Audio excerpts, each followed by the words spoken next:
ঘুম থেকে উঠলেন, আগে চোখটা একটু ঘষতে হবে, মুখে হাত দিতে হবে, তারপরে আপনি দোয়া পড়বেন। কি দোয়া পড়বেন? আলহামদুলিল্লাহিল্লাযী আহইয়ানা বা'দা মা আমাতানা ওয়া ইলাইহিন নুশুর। তারপরে আপনি যাবেন বাথরুমে। দোয়াটা না পড়ে কেন গেলেন? ঘুমাচ্ছেন, ঘুমানোর আগে আপনি অবশ্যই বলবেন। ঘুমানোর আগে একদম একটা গান শুনে, একটা গার্লফ্রেন্ডের সাথে 10টা মিনিট কথা বলে হ্যাঁ জান রাখি, ব্যাস, তারপরে ঘুমিয়ে গেলেন। ঘুমটা আপনার জন্য ইবাদত হলো না?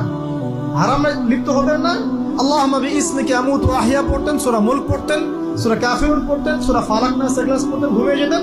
পুরো ঘুমটাই ইবাদত, পুরো ঘুমটাই নাকি ঘুমিয়ে আছেন নাকি পাচ্ছেন? আপনি ইচ্ছাকৃতভাবে আপনার আমলটা নষ্ট করলেন। ইস্তেঞ্জা করতে গেছেন, ইস্তেঞ্জা করতে গিয়ে গান শুরু করে দিল বাথরুমে। বাথরুম সিঙ্গার আছে না কিছু? বাথরুমে গান গাওয়ার জায়গা নাকি?